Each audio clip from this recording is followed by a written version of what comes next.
What I asked is maybe at the first round, if you agree, that issue you first tell a little about yourself because I didn't introduce you and how you come to the subject, and otherwise anything you want to add. And also maybe you can start by answering the first question, please. Is there a problem, or is it as good as it can get? Lee, maybe start with you, please. Yeah, hi. My name is Lee Drutman. I am a senior fellow in the political reform program at the New America think tank in Washington, D.C. And I've been interested in improper influence for a long time. I wrote a book about business lobbying, published in 2015, called The Business of America is Lobbying, and looked at the growth of corporate influence and corporate lobbying in Washington, D.C. And more recently, I published a book this year called Breaking the Two-Party Doom Loop, the Case for Multi-Party Democracy in America. Maybe that'll be a topic for another debate. In the book that I wrote about business lobbying, I focused a bit on campaign finance, but I focused more on lobbying, which I think are certainly related. But one of the things that I drew out of interviews with lobbyists, as well as my own experience working on the Hill, was that one reason that lobbyists had so much power in Washington was because Congress had really de-invested in its own knowledge capacity and its own expertise, so that lobbyists working largely for corporations became the real policy experts, and many staffers and members just simply went to them because that was where real policy expertise was, and also were sometimes intimidated by them because that was where policy expertise lay, as well as a deferment to the executive branch, which also had more policy expertise. As for the role of campaign finance and privately funded elections, I certainly believe that we should have much more public financing of elections. I think that not only does I'm not sure I'd go as far as to say it's legalized bribery, but I think it definitely creates a tremendous distortion, both in who can run for office in the first place and how they run for office and who they spend their time talking to.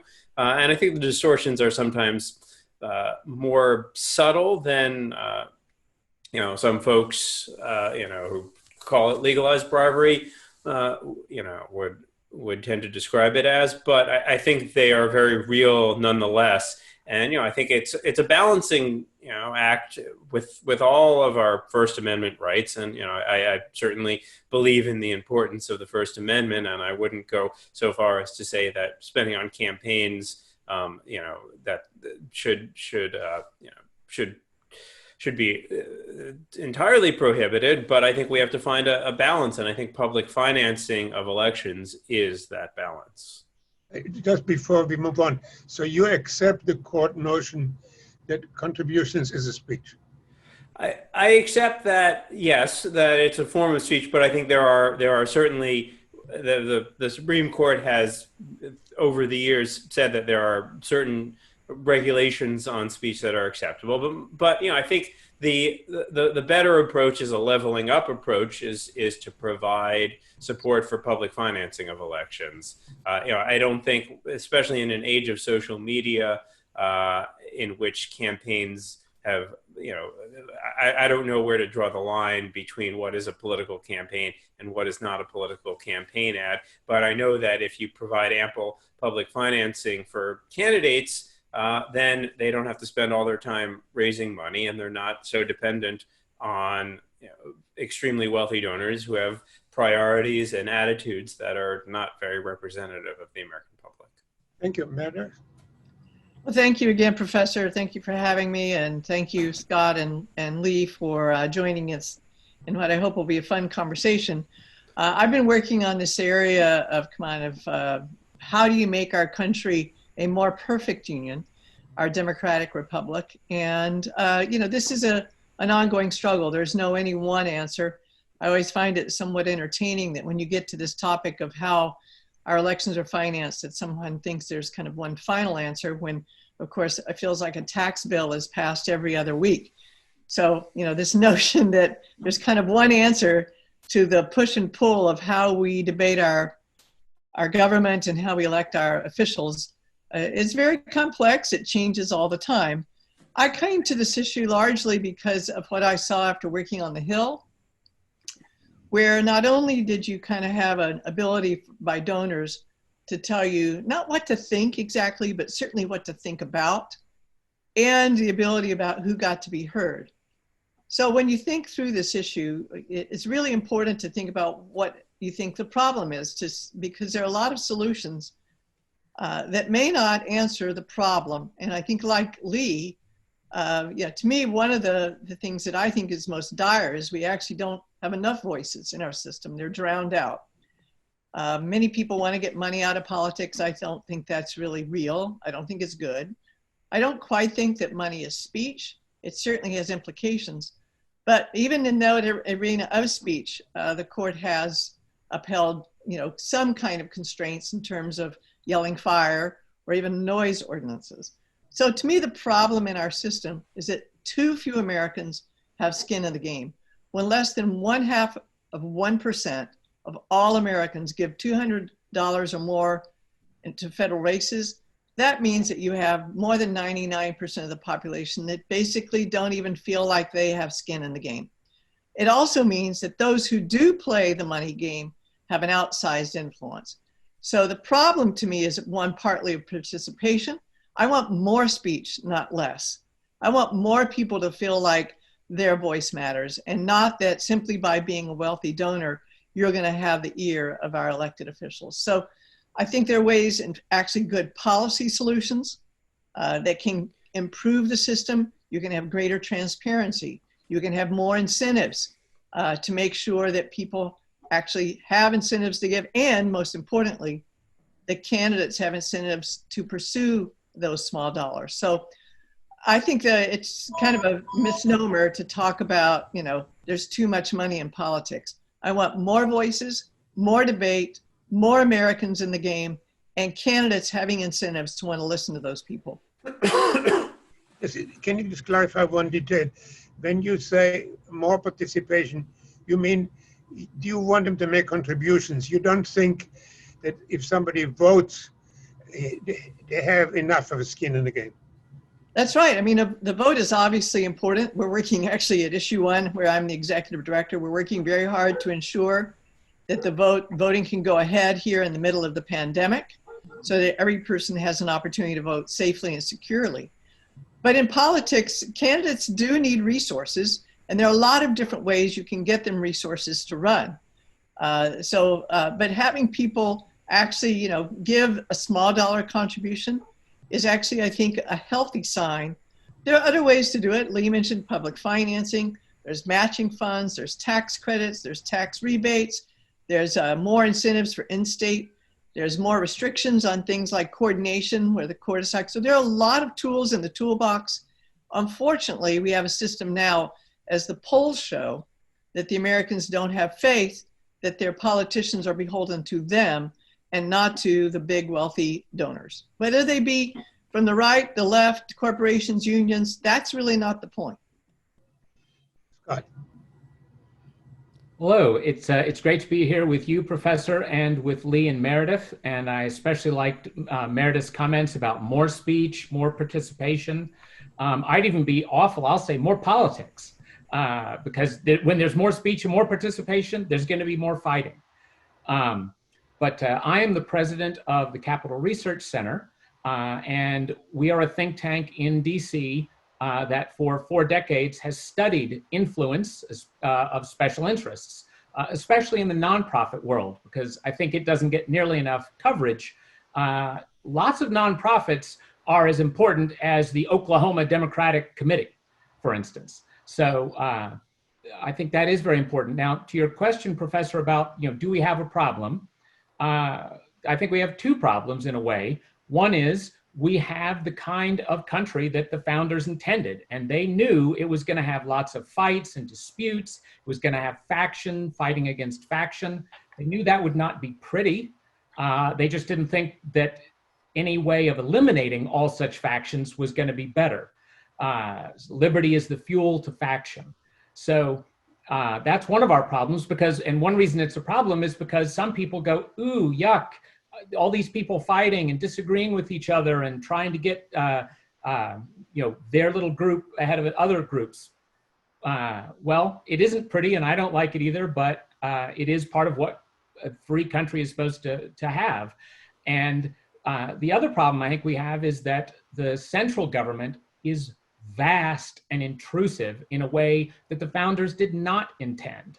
When you have a federal government that is as deeply penetrated into everybody's lives with wild complexity, then you're going to have the kinds of problems that Lee and Meredith have talked about. Lee talked very wisely about how, lobbyists for companies are often far more knowledgeable than the lawmakers and the lawmakers' staff. Well, there's no way around that if you're going to have a gigantic regulatory state, if you're going to have a government that takes all this money out of citizens and redistributes it all over the place. The average American is much more knowledgeable about and much more optimistic about political divisions closer to herself. The average mom knows something about her school board. But if you asked her, well, what do you think about the, cafe standards for gasoline engines, her eyes will glaze over. So one of the great ways to make this whole problem better is to devolve the power and authority to lower levels of government where people will feel that they know something and that they do have skin in the game. Again, just to clarify, so I understand. Basically, if there would be much smaller government, there would be much less to fight about, and there would be less concerned about these campaign contributions. But first of all, we also make campaign contributions to local politicians. And so the question I ask you, if there will be smaller government or if it will be local government, do campaign contributions in any way trouble you? No. I mean, they aren't precisely speech, but they're the fuel for speech. If you have the freedom, Professor, I know you've written a lot of books, and I want you to be free to write those books. But if nobody is free to spend money to print them, then your freedom doesn't mean much. Mm-hmm. Well, I just want to clarify, my books are not printed by campaign contributions. Just for sake of so I'd like to turn the conversation as much over to you as possible, but I have a request. Let's discuss today campaign financing and not lobbying. Lobbying is a much larger topic, and also lobbying is constitutionally clearly protected. Nobody will disagree about that, I believe. And so let's just focus about the question if lobbyists are going to use their knowledge or checks. And so we want to talk today, maybe focus on the financing. And maybe I'll have one case in front of us. And let's Can I respond to one thing Scott said? Please. So it's funny to hear him talk about, the analysis that, the big government is kind of part of the problem, that in the middle of this pandemic, we're all struggling with that right now, right? That's kind of one of the questions that we're all struggling with as a country. But I work closely at issue 1 with former Representative Zach Wamp, very, very conservative Republican when he served. He's from Tennessee, Chattanooga, Tennessee. I think he had an A rating from the NRA and from several of the anti-abortion folks, et cetera, very conservative guy.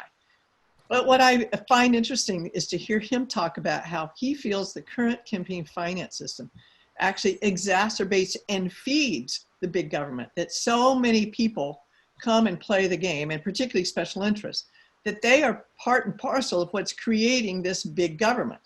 And that, one of the kind of interesting tidbits when I was getting ready for this, I was reading some different things, and I noticed that the American Sugar Association gave a huge contribution to the head of the Agriculture Committee, a Democrat in the House, Mr. Peterson.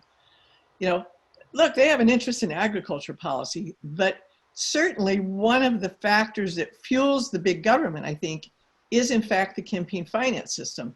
And I'd like to hear how Scott kind of thinks his way through that relationship between all the people that are feeding at the trough and want to keep the trough going. Scott, I'll give it to you in 30 seconds. But Okay. you mentioned the sugar farmers. So let's clarify this. I think there are about 14,000 of them, and they got the sugar price in the United States to be 250% higher than the world market. That's not a small achievement for 14,000 sugar farmers to be able to make all Americans pay 250% more sugar than everybody else. Scott, please, it's yours. Well, exactly. I mean, the various ways that government sets prices for all sorts of things or adds to the prices of all sorts of things is bad. And if you had a government that wasn't setting commodity prices and wasn't massively subsidizing agricultural concerns, it would be much better. And by the way, this is not something that's I didn't think this up. I mean, Milton Friedman, the Nobel economist, and also, of course, a famous small government guy. I learned from him when I was in high school that one of the biggest problems with big government is that big government will end up being captured by big business. That was a favorite topic of his. The first federal agency to regulate anything was the agency that regulates railroads, which at the time in the 19th century were the biggest industry there was. And who did they hire as the first head of that agency? A 25-year attorney who had worked for railroads. So this isn't a problem for me. It's precisely the federal power to regulate and subsidize that's the problem. Okay. Or a big part of the problem. This is your point is well taken. So let's just, for the sake of argument, though, assume for the moment we're not going to have over the next 10 years a small government. Unfortunately, that is not in the cards, and I think, as Meredith pointed out, the virus actually makes some of us think that we need a stronger government. We can argue if it should be local or federal, but I think it's not in the cards. I think it's fair to say that we're going to get a very small government over the next 10 years. So maybe for the next minutes we have, ask a question, given the government we have, not the government some of us would like to have, how are we going to deal with the campaign contributions? And let me ask a specific question. One of the ideas of the court was that we don't have to worry about contributions because we can rely on transparency, that people will know who gives what to whom, and therefore, if they will hear that Congressmember X got money from the sugar farmers, that'd be enough to stop Congressmembers from taking money from the sugar farmers because he'll be known and people will not re-elect him if he takes money from the wrong people. So let me ask you, in terms, there doesn't need to be a long discussion, but I'd like to have a quick round. The court thought this is a major mechanism for solving the problem. What do you think about transparency as a solution? Well, I can say I think transparency is certainly necessary, but it's not sufficient. I mean, we have transparency that the sugar growers gave the money, but that hasn't really changed the system.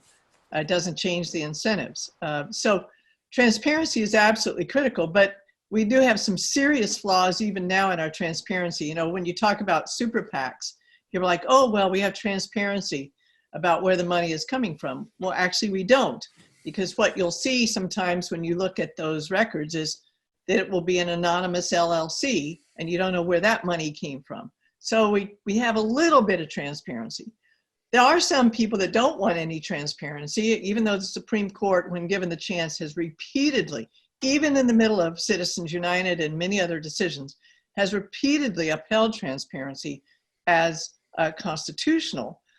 But, you know, they say, oh, it's going to chill speech. Well, we've had experience since the 1970s of contributions as low as $200 being disclosed publicly for every federal candidate. And the times where people have been prosecuted for any violence against any of those people have been zero. Now, there have been some cases where the socialist workers wanted an exemption. They got one.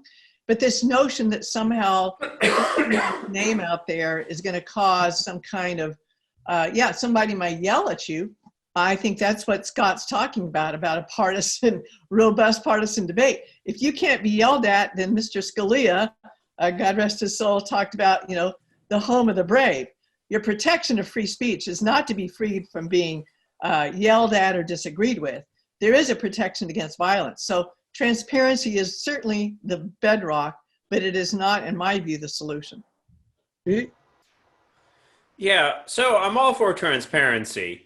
But I think the theory behind transparency is that voters would see that lawmakers are taking these large sums of money from corporations or wealthy special interests, and they would then vote accordingly. Now, the problem with that is well, actually, there are two problems. One is that while money in politics is an issue that people care about, few people are willing to vote just based on that issue alone, because most people have a lot of other issues that they care about. And particularly in our current politics, in which everything is so hyper-partisan, there are very few Democrats who would vote for a Republican if that Republican didn't take money from big special interests, and the Democrat did, and vice versa. So I'm all for transparency, but in our highly polarized times and with just two parties, and most districts are solidly one party or the other anyway, I'm not sure all that transparency does anything more than just make a lot of people really disgusted at how broken our political system is. And maybe if that's enough to spur reform, great, but I think that so far that hasn't been. It's just fueled more frustration and distrust with no leverage for voters. Scott? Well, I would say that transparency for large sums of money is probably justified. The current limits are really low. Meredith mentioned some of them, like $200 I think really badly of congressmen, but I don't think many of them are for sale at $200. But the other thing I want to say, though, is, in all these debates, there always are trade-offs. So transparency sounds wonderful, but what about privacy? Does privacy sound wonderful? It does to me. We know there are people who have lost their jobs because of piddly little sums that they gave in some political battle. And I think that people like that's privacy should be protected. If you're a woman in the Bible Belt and you want to give money to Planned Parenthood's PAC, I don't think that you need to have your neighbors looking askance at you for that. And we can all think of examples like that. So protecting the privacy of individuals is a significant trade-off to be considered. Can you, Scott, but when we talk about interest groups who make a huge contribution, not $200, but $200,000 and more, and they go by names which are opposite to what they're really for. So the American for the protection of the environment is really a lobby for the oil companies. So do you think that is kosher, or would that bother you? Well, it's that's a very old story, and anybody who deals in politics knows there are all these things are always goofy. I will tell you that one thing I would love to see more of is, labor unions are a staggeringly important part of American politics. The media does a terrible job of reporting on them. The last administration pulled back a lot of the transparency that unions are required to provide to the Department of Labor. That's the sort of thing, that's one of the kinds of things that worries me considerably. So you get transparency for unions, but maybe also for other groups. Well, I'm not simply opposed to transparency, but again, all these things tend to be, if we talk about transparency, we need to talk about privacy. If we talk about corporations, we need to be talking about unions. Or even corporations against corporations, by the way, because here's the thing about unions. Give you two quick data points. One, if you go to Open Secrets, which is a left-leaning but very good quality research institution, and you look at the highest organized donors for all time they have records from 1980 to the present. 6 of the top 10 biggest donors, including the number 1. Well, sorry, that just changed. But anyway, 6 of the top 10 are unions. And by the way, they give 97, 98, 99, 100% to one party. Now, if you look at the corporations that are the biggest donors, you will discover that they're more like 55, 45, 60, 40. So, yeah, fair enough. So just to move the conversation forward, let's talk about, again, those of us who think there is a problem, even if it's a smaller government, what about reasonable solution? And I agree, it's a complex subject and there's a large variety of possibilities. But before we go into some very specifics, and please be as specific, of course, as you care to be, I like to use as kind of a contrast, as an extreme contrast, the British model, and I'd like to hear what you think about it. So in Britain, they basically, though there's some rare exceptions, there is no private financing. The whole election lasts between 4 to 6 weeks, which has automatically vastly reduced the amount of money you can spend. If the campaign spends, I know it's unbelievable, you can Google later and check me, if the campaign spends more money than allotted to it by the government, the executive director of the campaign will go to jail and the elected member will not be seated. And every member gets half an hour free television. It's very important to get half an hour because they can't do sound bites. This gives you a chance to really lay out your position. So 4 weeks, 6 weeks election, everybody gets a chance to really lay out their position in a very elaborate way. There is no room for private funds. And finally, and maybe the most important detail, but that is not often mentioned, they have something called party disciplines. So in the United States, you can go and make a deal as a senator. In Britain, making a deal with a member of the parliament, but you no good because they have to vote lockstep 95% of the time with their party. So the opportunities, I'm not saying it's a perfect system, but it's such a long way from ours. So as we discuss for solutions, please, let's also have a word about what you think about the British model. Maybe Lee, we'll start with you. Sure. So yeah, I absolutely think that our campaign season should be shorter. I mean, it just there's this interminable. It feels like it's been going on since the end of the last election. I mean, and it's going to go on for what are we in? I'm losing track. It's April now, so we have until November, and it's just going to be nothing but campaign spending. Governing has been totally overwhelmed by campaigning, and that part of that is a consequence of our very liberal free speech regime, which the British don't have. I mean, the First Amendment is, I think, somewhat unique to the U.S. But I mean, you point out another difference is that the British system is a parliamentary system. It's a party-less system.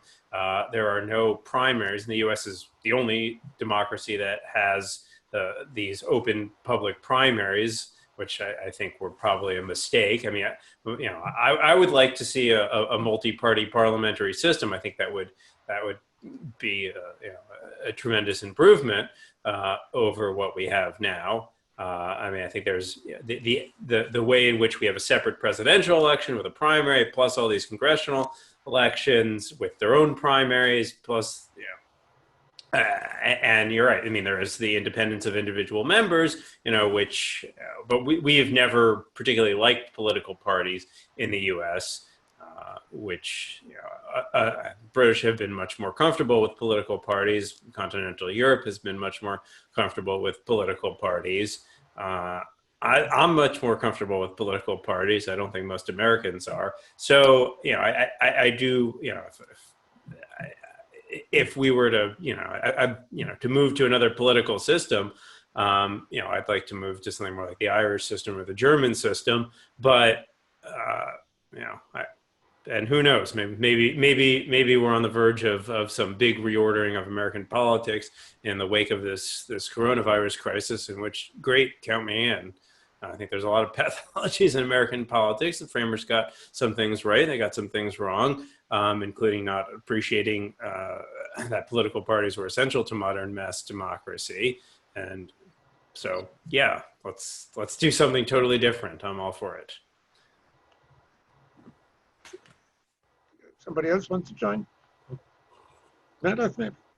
Well, I guess I'll talk a little bit about, like, because it is a complex political system, I don't think there's one simple answer to making this system work better. As I say, we're always talking about a more perfect union, not a panacea here. And there's different aspects of the system where we have problems. So, for example, one of the things I've been very concerned about, and at issue 1 we've been working very hard on, is election security, because of the reports of what happened in 2016, not only from the Russians, but others and other non-state actors. So we've been wanting to ensure that the political advertising, the paid political advertising that's running online, is treated the same as the paid political advertising that runs on television. So that's a transparency question, right? It's saying that viewers are entitled to know by whom they are being persuaded. That is a theory that's been in television, and I would note, not because of political issues, but it's somewhat tied to the payola issue back in the 50s. There's one place we can start where it would at least give Americans more information about who is trying to persuade them. Then we have a problem of enforcement. Any law in any area is only as good as the enforcement. We have an FEC that is not functioning, doesn't have a quorum. When it did have a quorum, it had several people on it that don't actually believe in the laws that they are constitutionally bound to enforce. So we already have another nominee that the Trump administration has set up that has been very clear that he doesn't actually support the law that he would be required to enforce. So enforcement is a big issue, because no matter what laws you pass, if there's no cop on the beat, the cop doesn't, then the laws really don't matter. Then there's other questions about, again, things we can do, coordination. The whole purpose of all the campaign finance laws and what the courts have upheld and repeatedly said you can look at is the problem of corruption and the appearance of corruption. Well, when you have Mr. Biden say, this is my designated super PAC, or Trump says, this is my designated super PAC, all the protections against coordination go out the window. It's supposed to be wholly, totally, entirely independent. None of the spending is. So each one of these problems needs to be thought through. And then, of course, as I mentioned earlier, I think there is the need to actually get the American people more engaged, to feel like their $50, their $200, their $1,000 of their hard-earned money actually can make a difference. And there are candidates, and this is both on the Republican and Democratic side, who have been successful at mobilizing that kind of support. And I think that is a healthy sign in our democracy. We just need more of it.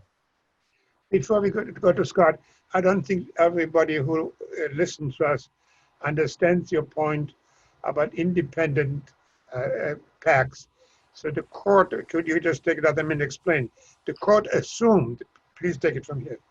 So when the court was trying to make draw the line between what was a contribution and what wasn't, what was just you expressing your speech versus you are providing a campaign contribution to a candidate, they drew a line that said if you spent money in the campaign and it was wholly independent of the candidate, that could not be limited. If you coordinated with the candidate and you either gave them the money or had a conversation of coordination, then it fell under campaign contribution limits. So now, post Citizens United, we have a whole regime of super PACs, which are spending supposedly, kind of kabuki theater supposedly, independently of the candidate. But it's basically a bald-faced lie. Scott, again, I know you want labor unions and corporations to be treated in the same way. Let's grant you that. And I know we'll accept you, we want a smaller government. But seriously, given the government we have, and given, by the way, we also now make campaign contributions for election of judges. Do you think there should be any limits at all? Any limits on donations to Yeah, campaign? let's call them campaign contributions. No, I don't think contributions are justifiable, and they're in fact the single biggest source of one of the problems that has been complained about today, namely politicians spend all this time trying to raise money. Well, let me give you one who didn't. I knew him slightly, and his name was Eugene McCarthy. Most people on this call won't be old enough to remember this, but he was a hero of the left during the Vietnam War. He was a leading opponent of the Vietnam War, though he was a Democrat. And it was a Democrat, obviously, who was the president fighting the war at the time. And because of a very wealthy man named Charles Stewart Mott, Eugene McCarthy was able to have a serious presidential campaign from just one donor, really. And so I don't think it was a terrible thing that Eugene McCarthy was able to run for president against LBJ. And I don't think that that's a bad thing. I mean, this is the thing about these not very real reforms that so often get enacted in various parts of the law, including campaign finance. They usually just create new problems. And then people go, oh, well, we have to have more regulation for the new problems that we have. I mean, I don't think it's wonderful that there's so many rich men running for office, but it's absolutely a function of the fact that you have to, the rest of the candidates who can't self-finance have to try to raise money in very limited amounts. Okay, so we're getting close to invite the audience to join the conversation. Let's just take another round. And so let me first say that I see it slightly differently. I take my moderator head off just for 1 minute and say that I see it like the famous town hall meeting where one person can buy a megaphone and nobody else can. And we said, now let's have a conversation. And so obviously the depth of your pockets determines how large a megaphone you can buy. And I don't think unless we somehow get people equal megaphones, we can have a fair conversation where people who have less deep pockets can participate as well as people with deep pockets. And finally, we earlier talked about for a moment about party discipline. So it may seem at first odd, look odd, that you can go to one senator and get that senator to pass a bill which will give you a very special favor in terms of hundreds of thousands or millions of dollars. And the reasons that's something we haven't discussed. It's called log rolling. And that is every senator in effect says to all the other senators, if you want me to support your interest group, you'll have to support my interest group. So as a result, there is a tacit agreement that even if just one senator gets a campaign contribution, he or she can get to Congress what they favor. So here's one example which for me gives clarity. We have vitamins and other health supplements, which I think most of us would agree, and certainly most public, that these are a kind of medication. And we would expect the FDA to review their efficacy and their safety. But for the last 30 years, all attempts to get the FDA to review vitamins and other health supplements have been stymied, despite the fact that when independent groups studies what goes into these bottles, they find that very often what's in them is not what's on the label, and often they're quite damaging to your health, by the way, ladies and gentlemen, before you take your next vitamin C, A, B, D12, or whatever.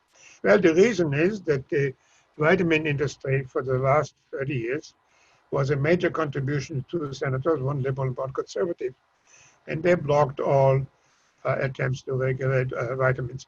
So this kind of cases are in my mind. And again, of course, in 1 minute, I turn it back to you. So just for the kind of last round, any other comments you wish to make on regulation, please include a comment on my pet idea that people be allowed to give all they want, but will not be able to get in return any special favors. So we'll completely abide by the court decision that money is speech. You can give as much as you want, but you cannot get anything in return which your fellow citizens do not get. Let me start with you, Scott, this time. Okay, well, two quick things. One is your point about somebody who gets to buy a bigger megaphone. The problem is that in practice, that just isn't true. If it were true, Jeb Bush would have been the nominee of the Republican Party in 2016. Massively more money, got nowhere. And similarly, in November, Hillary Clinton would have defeated Donald Trump because she got more money than he did. We actually did a study of the biggest donor cycle by cycle by cycle for the whole last decade. And sometimes it was somebody on the left, like Tom Steyer. Sometimes it was conservatives, like Charles and David Koch. But whatever it was, they didn't get what they wanted in that election cycle. So the idea that money automatically buys elections and buys the policy outcomes you want is simply not true. And then the other thing I would say is I read your book, Reclaiming Patriotism. I recommend everybody buy the book. But I have to say, I appreciated your saying you don't want to shut down contributions. You want to shut down the benefits that the contributions are supposed to get. And I'm sympathetic with that, although I don't think it's probably wouldn't be too workable. But the first one I would have is I'm with FDR. I don't think there should be government worker unions, period, because they put enormous sums of money into elections, both in-kind contributions and just dollars, in order to have politicians massively increase their salaries, regulations that help them, and huge pensions and health care benefits that all the rest of us are going to have to pay for. Meredith?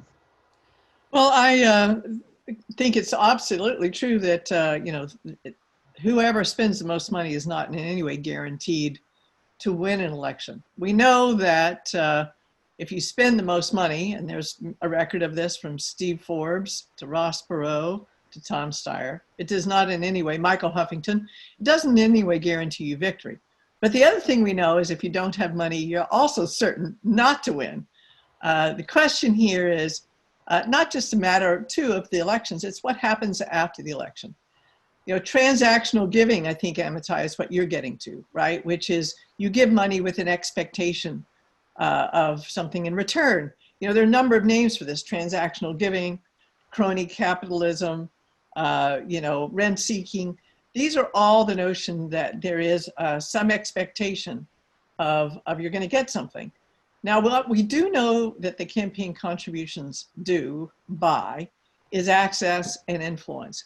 And so one of the reasons that both unions and especially corporations give to both Democrats and Republicans is because they want that access. They want to be able to go in and figure out who's going to win and make their case. So I don't know, Amitai, that I exactly see how, if the sugar manufacturers want to give money, I don't know how they cannot necessarily get something in return. That's kind of part of the point of having that, the PAC and that entity.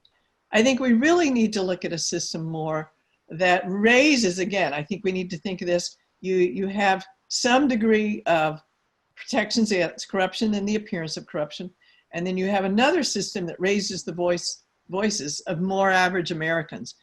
And that's going to require a big increase and new incentives for candidates to want to go pursue that. I would also just encourage anyone who likes to talk about how Washington works to go and check out Issue 1's podcast, Swamp Stories, where we talk about a lot of the issues we talked about today. And in each time, we talk to everybody from Henry Waxman to Jim DeMint and talk about the swamp and also the solutions to the swamp. So if you don't get enough today, there's plenty more out there to hear about how Washington actually works. Oh, there's so much to talk about here. I want to address the point of unions, and I think it is important to separate out public sector and private sector unions. And I think treating corporations and unions as equivalent, which I know a lot of folks on the right tend to do, just doesn't follow the numbers at all. I mean, corporations spend probably about 30 times overall. Now, it's true that there are a few unions that spend a lot, but there are a lot of corporations and a lot of trade associations. So corporations collectively, totally overwhelm union spending. I mean, it's about, probably at least 30 to 1. And I mean, you just look at how decimated private sector unions have been in the U.S. and the extent to which the laws have basically made it incredibly difficult for unions to organize in the U.S. when you compare the U.S. to any other advanced democracy and look at the labor regulations. And so the idea that private sector unions are wielding equivalent power to corporations is frankly laughable.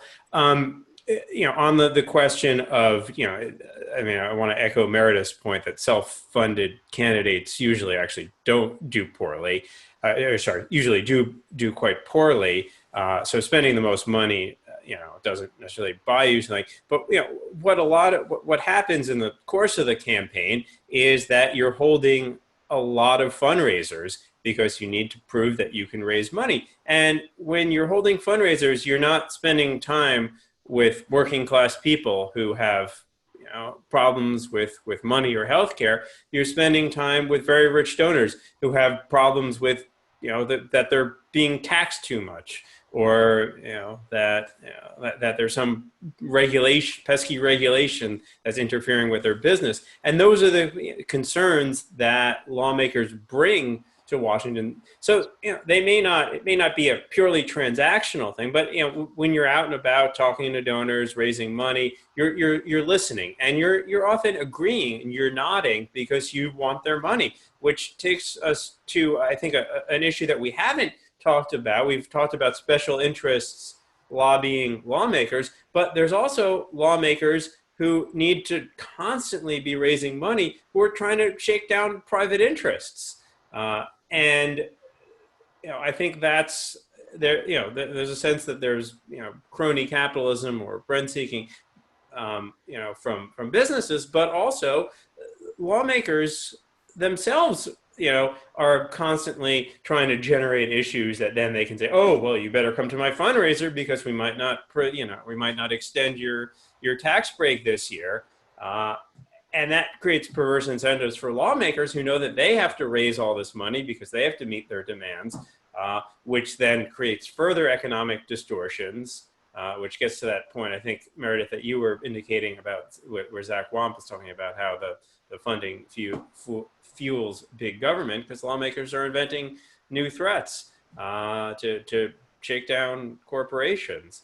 Amitai, as for your suggestion about unlimited money but with no as long as there's no benefit, I think it would be really hard. I agree with Scott that it would be really hard to implement that in practice, because what defines a benefit, and how do you enforce that? Who gets punished if something winds up benefiting a donor, especially since a lot of legislation is not. I mean, I think that the model that individual lawmakers are influenced. If one lawmaker is influenced, it doesn't matter. It's when a bunch of lawmakers get influenced enough to pass a bill, that's when you get a problem. But then you have a challenge of how do you attribute a causal responsibility when it's a bunch of folks who are passing a law together.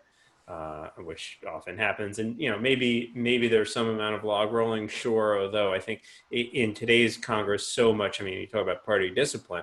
There has never been greater party discipline in the U.S. Congress, and the banning of earmarks has undermined a lot of this log rolling. And we can debate the role of earmarks. I know Meredith thinks we ought to bring them back.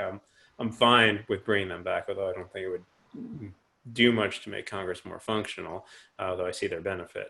But well, one of the things I want to just emphasize what Lee was saying about the shakedown, because this is really one of the dynamics. Everybody talks about legalized bribery. It really is, in many cases, the legalized shakedown, where people feel like if they don't give, something is either going to bad happen to their company or something that is needed will not happen. But you have to remember, when particularly members of Congress are dialing for dollars, right? Supposedly spending, in some cases, depending on your position, as much as 40% of your time dialing for dollars. you're not only, in many cases, dialing for your own campaign. After all, there's very few competitive races. What you're really doing is dialing somewhat for your own campaign, and then all the party committees. So if you're the chair of a committee or the ranking member, you can be expected to give to the party maybe $1 million or more out of your campaign account to help the party. So the people that may be in very safe seats, that may not even have had a competitive election for years, they're out there dialing for dollars, telling folks that if you're on armed services and you're a defense contractor, you need to give money because you have these dues that you're expected, the party dues, to help with the party. So this kind of treadmill of constant demand for money and constant demand being made on a special interest, you have to understand it is, as Lee mentioned, kind of they're both happening at the same time. The desire to influence what's going on in Washington and this shakedown that is happening, because if you want to be the chair of an influential committee, you got to be able to fork over large amounts of money to the party. First of all, I forgot to tell you at the beginning, this is our first time we're doing this online or Zooming. In the past, we did this face-to-face on Arena Stage. So as far as I can tell, this was a wonderful, very productive, enlightening conversation. And now, with the help of my colleagues behind the scene, we're going to try even something more intrepid. We're going to try to bring the audience on to ask questions. And I delegated the authority to decide who gets to ask questions or make comments first. So would you please call on the first interlocutor?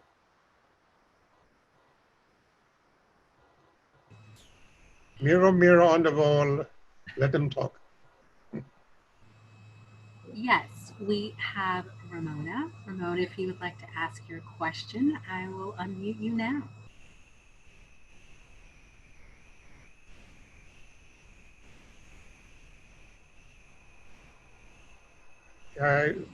So my question was for the panelists. When you were talking about the open access to donor information, what about the people who maybe were not beat up but lost jobs or other things that they valued because, for example, in the Proposition 8 in California, they did lose suasion and jobs. Is the question clear? Well, I think she's saying, like Proposition 8 is the only one I've ever heard in these many, many years of experience of the system in which donations to federal candidates as low as $200 have been disclosed. And there has not been a record of any kind of violence or people losing their jobs, or I think, Scott, I think one of the point you raised, it somehow neighbor shame.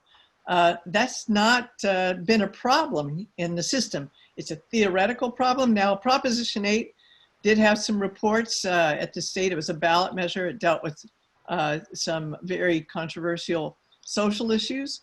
But out of all these experiences since the 1970s, if you take that entire experience and look where we are now, that was to some degree an outlier. But obviously, losing your job or having any kind of retribution is not acceptable, shouldn't be acceptable, but it also should be dealt with. And, you know, that is, there hopefully would be remedies that would be in place, but because of a few reports, some of which I've noticed are anecdotal, and I don't by any means know exactly what went on in California for the ballot measure. But my hope is, like in any case, if people violate either the law or do something that is illegal retribution, that in fact there would be enforcement against that. Well, I'd like to ask how, because there absolutely were people who were harassed, and in fact, they were harassed because they were members of a minority religion. And there was lots of ugliness in California over that. So how would you... You're the one that was saying we want a robust partisan discussion. Yeah, so being right. harassed and being said, you know, I don't agree with you, or yelling at someone, isn't that what you were just making the case for? And doesn't that happen all the time in our politics? Yeah, well, lots of it does, yes, in many different ways, and not just with political contributions disclosure, with nonprofits contribution disclosures too. Well, I want to thank Ramona for the question, because it is part of the robust debate here. You know, when Justice Scalia wrote about the home of the brave, it is a recognition that you get bruised often in the political sphere. People can say ugly things. People can do ugly things. This is part of the whole reason that we have our system and we have this kind of democratic republic is that conflict is innate in the human condition. And what we're trying to do in our system is say, we know conflict is going to happen, but we want to try and manage that peacefully, because the other alternative is war or violence. So the whole purpose of a democratic republic is to manage conflict. So I agree with Scott to the degree that conflict, I don't know whether you want it or not, it's inevitable. The question is, how do you manage that conflict in the most constructive way and do it in a way that avoids as much violence as possible? And I think up to now, we've had some times where it's been good. We've had some times when we've had a civil war. So it's an ongoing great challenge to any nation to manage conflict in a peaceful way. And sometimes we do it better than others. I want to add another point about anonymity and privacy, if I can, which is that there was a time in which you used to be able to post comments anonymously on the internet. And to some extent, you still are able to do things anonymously on the internet. And those anonymous comments get really nasty really fast. When people have to stand behind their own identity and have to attach comments with their name, they tend to engage in politics in a little bit of a more respectful and civil way. So, I admit there may be moments in which people are harassed for their political contributions. And as Scott said, conflict is part of politics. And, maybe if somebody's at an organization or an institution where everybody disagrees with them, maybe they'd be happier somewhere else.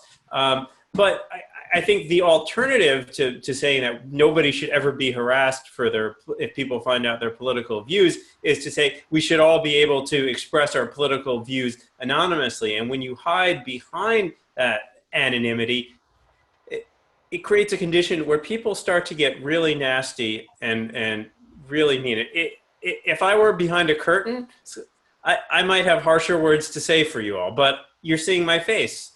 And this is part of civil dialogue, is having the courage to say things face to face over the internet with my name attached.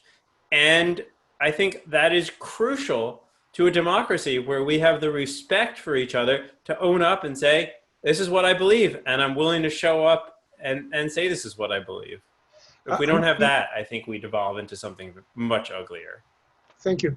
I'm keen to bring in the next commentator questioner, but I do need to add one short note. Some of what I heard the last conversation is for me a little too sanguine, a little too happy. I think the overwhelming majority of Americans are very, very unhappy with the government. And on the left and on the right, they vote for disruptors, for protesters, for radical ideas on both sides. And I believe that one of the reasons, and actually it's not I believe, polls show that one of the reasons they feel so disenchanted is they feel they are not being heard and the government is governed by special interests rather than responding to the public voice and the public need. Now, if campaign contributions are the only reason politicians pay more mind to special interests and not to the voters, that's a different question. But I don't want to leave on the note that while we fight each other, we discriminate each other, but basically things are in good health. That's not the way I see it. You all got this chance in a minute, but let's bring in the next commentator questioner, please. Hi, our next question comes from Justin. Justin, you are on. All right, hopefully my audio is clear. First of all, thank you for putting this on. I think it was very interesting. But I'd like to ask, so basically considering that congressional races, presidential races, their campaigns are one of the largest focal points for big money to get targeted to. And since the Supreme Court over the last several decades has ruled repeatedly to basically allow more of that money's influence to be legal, do you feel that a constitutional amendment would be required to address some of the runaway money that's happening in our politics right now?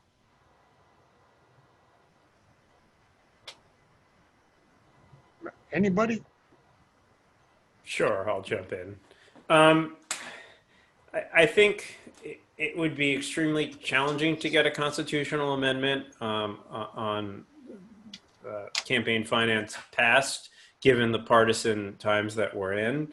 I also have some concerns about how you would actually be able to write such an amendment that would, in a way that's actually workable and enforceable. I think a much more practical mode of dealing with campaign finance problems is some form of public financing of election, whether it's direct money given to candidates or parties, or a small donor matching program with, such as the HR 1 proposal, 6-to-1 public money for every $1 in small donor donations, or the voucher system, which Seattle has experimented with.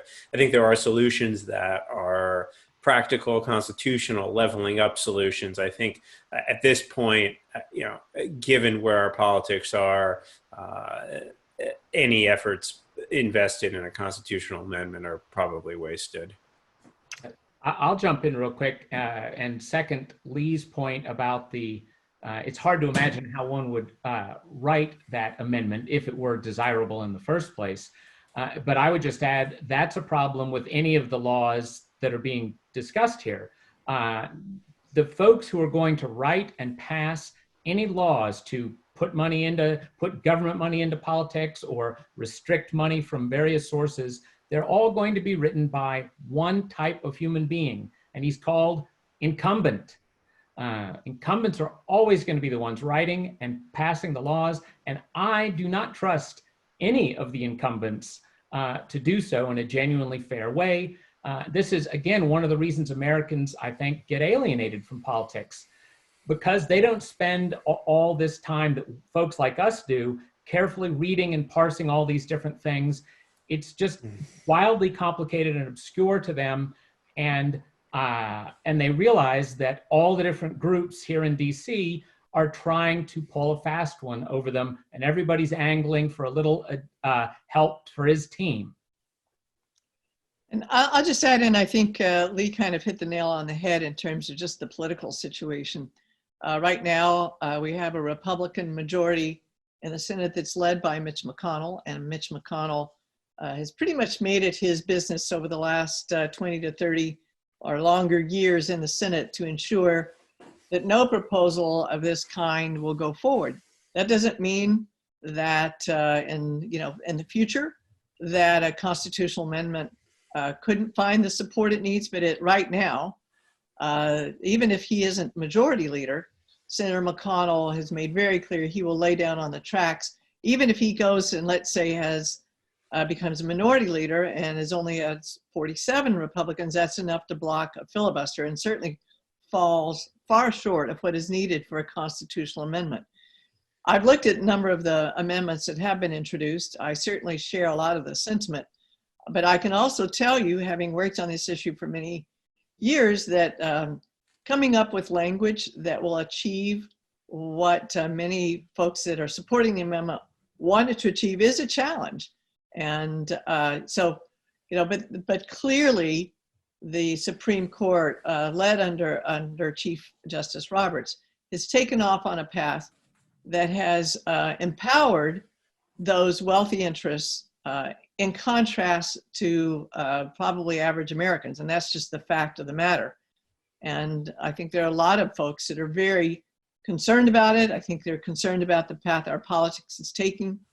And in this time of pandemic, it's really important that we have trust that our government is going to make decisions, and our politicians especially are going to make decisions based on what's best for the American people not what's best for their politics or for themselves. And so when you have that disruption of trust between the people of our government in these times of crisis, it's very dangerous for a democracy or a democratic republic as we are. So I think that the concerns that the American people have are well placed, but the alternative is actually to fight back, to say there are things that we can do in the meantime. We've talked about some of those here today. There are ways to do that. We need to get to some more questions, okay? I'm sorry to interrupt you, but you understand we have quite a few more people, okay? Let me give another line to summarize. Meredith? No, I'm done. That was it. Okay. Let's have another question, please, or comments. Hi, our next question comes from Michael. His question is to Lee. He says, Lee, you say reform can happen when 1, the problem is clear, 2, the solution is clear, and 3, the public demands reform, and 4, elected officials can support, etc. Where do you or the others think we are with this issue? Is the problem clear? Is the solution clear? I think the problem is clear, but I think there are multiple problems, and I think we haven't quite achieved consensus on which problem is the most important. I don't think the solution, I mean, to me, there are a few solutions, but I don't think we have widespread agreement on the solution. Now, I think that I would support a system of public financing, but I think a lot of folks in the public might consider that welfare for politicians.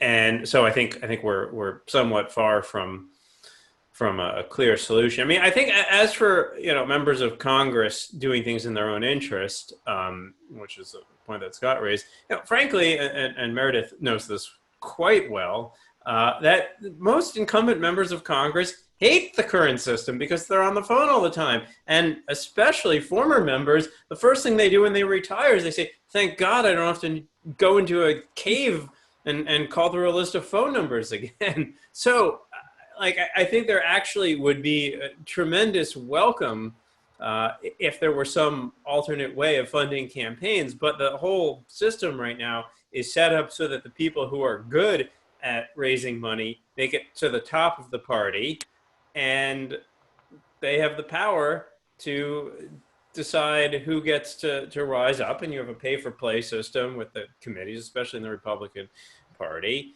And for whatever reason, Mitch McConnell has decided that the current campaign system benefits Republicans, and damned if any Republican is going to challenge him on that in the Senate.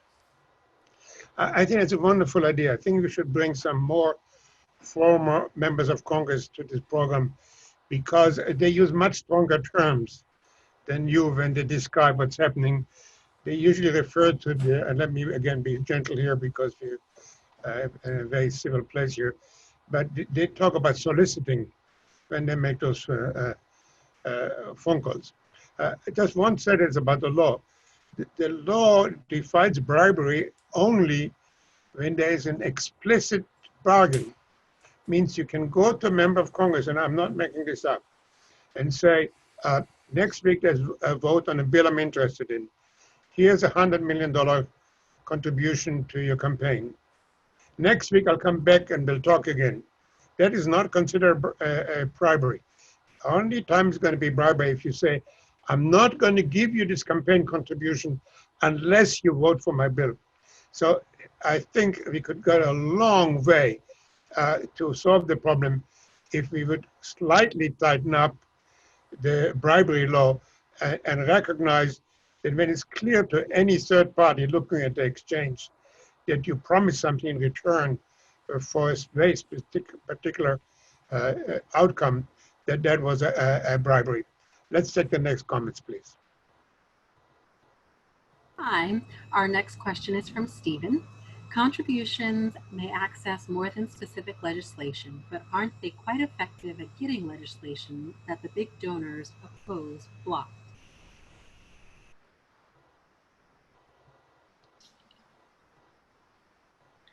Well, I'll say let me be very clear. I'm a registered lobbyist, so I spend a fair amount of time, as Lee had kind of referenced, talking to members. And one of the things, if you've been around Capitol Hill at all for a while, you know, is it's always much easier to block something it is than to make something happen.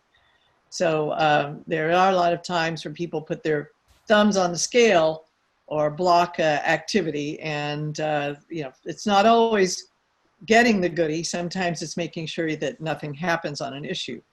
I also just want to note that issue 1 has 200 former members of Congress in our Reformers Caucus.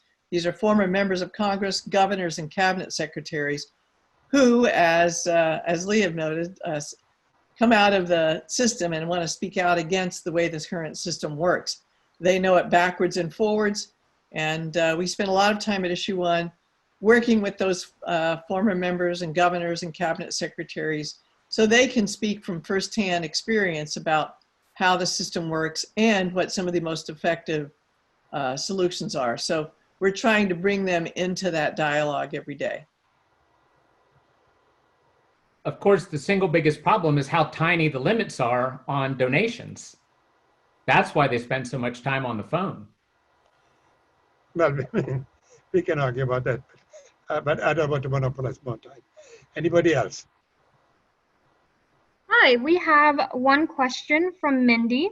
She asks, what about the convention path to a constitutional amendment?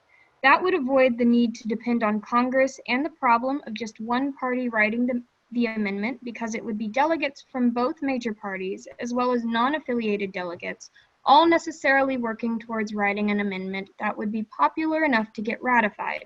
This would ensure nothing too far left or too far right would be proposed. Well, constitutional convention. I mean, yeah, that would be a lot of fun for political science junkies like me to redesign, you know, the American Constitution, which I think has a lot of flaws, although it was, you know, pretty good for the time. However, I think if you have an Article 5 convention, then all the states would, I mean, who knows? We've never had one, but I think then all the states would get treated equally.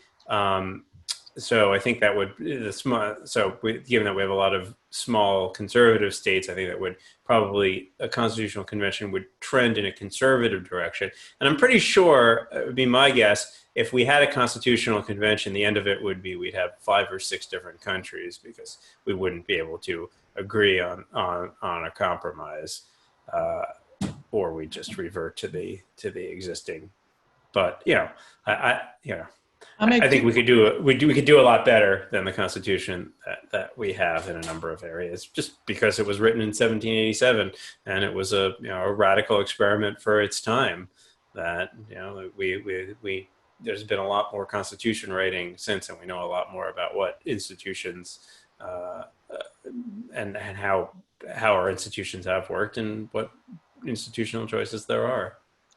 I'll just make 2 points on the Constitutional Convention. It's an issue that's come up many times over the years. One is scholars differ greatly, constitutional scholars, about the ability of anyone to determine, once a Constitutional Convention, what issues would actually be on the table at the convention. And there's been disagreement among those constitutional scholars as to what limits could be placed. And so some people say there can be, other people say there won't. I'm not a constitutional scholar, but I know it's been a robust debate. I also just actually have a concern that in organizing for something like that in fact it would provide yet another kind of a venue where the wealthy organized interests would have the leg up, because they would actually have the ability to go out around this very large country and get things organized to their benefit. So I think there are a lot of open questions there, but the call for a constitutional convention is certainly understandable when you get to the problem that Scott's referred to, that it seems very difficult at the moment to get the people in office to be responsive to this desire. Okay. Did we exhaust all the questions?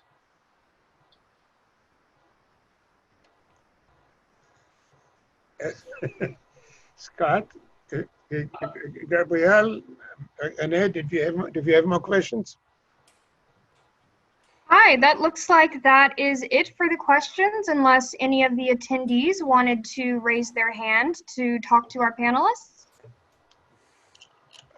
That gives us all a chance for a last round because we have about 5 minutes left. Oh, we have one person that raised their hand. Okay, let's give them a voice. All right, John, you are on. Okay, can you guys hear me? Yes. Okay, real quick, I just wanted to address something that Lee just said with regards to the convention. The convention in Article 5 wouldn't be a rewriting of the Constitution. It's, I think, described in the Constitution itself as a convention for proposing amendments. So like the only thing that would come out of the convention would be a proposed amendment that would then need to be ratified by 3/4 of the states afterwards. In that context, does your answer change about the idea of calling for a convention? I'm not sure.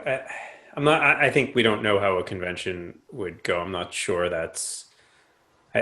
If that were it, if it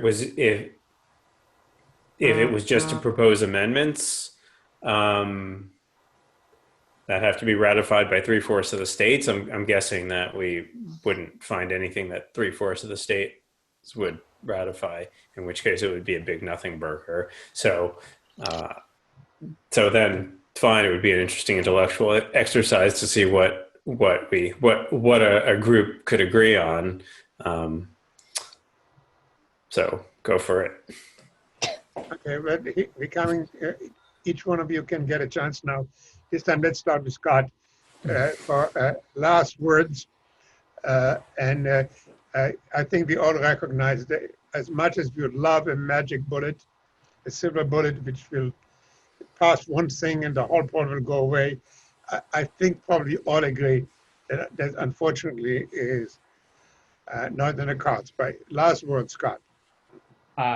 Well, thanks. I've really been enjoyed being here and appreciate being invited. And I would just say that in the next conference, how about this? I'll propose a future conversation where we talk about a whole sector we didn't hardly talk about, namely the nonprofit world, even though your three panelists here all are members of the nonprofit world.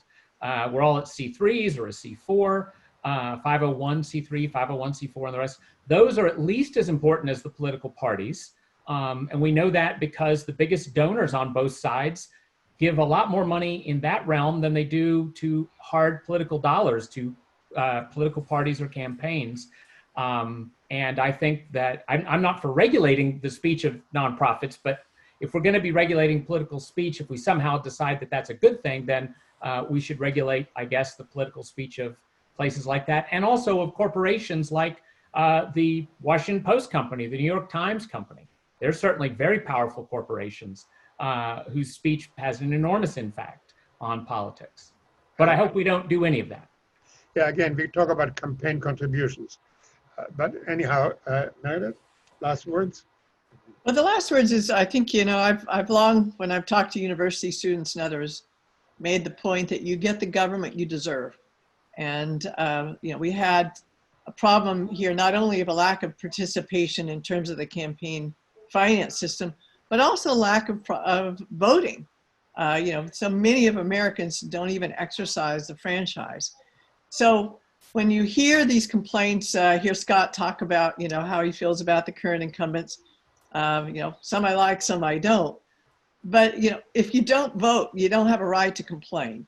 And too many Americans don't vote. Too many Americans don't really make the contribution or get involved. So, I've kind of always had that view of what I said to my kids, if you don't try and fix it, you don't have a right to complain. But it's also the challenge that we have in this pandemic, that this is a time where using our kind of common bonds as American citizens is going to be very important. It's really important that the election in November not only happens, but is credible.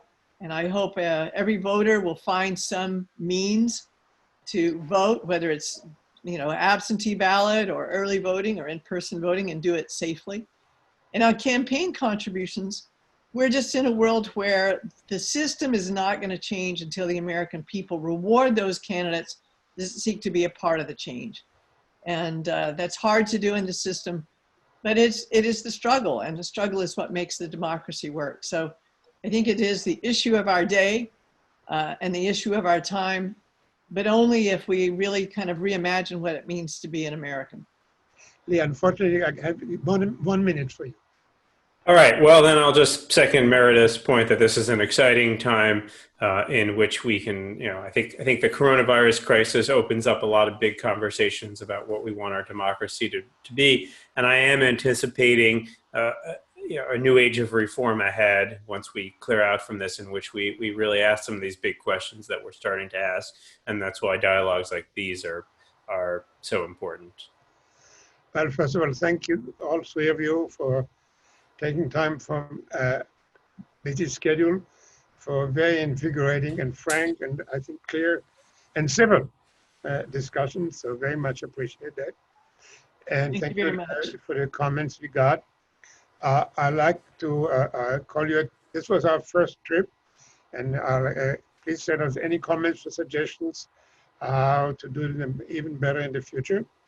And I invite you all to join us in May.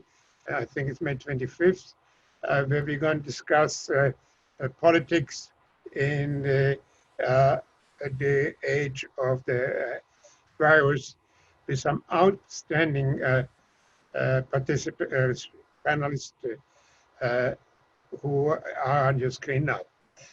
Thank you for joining us. Be safe.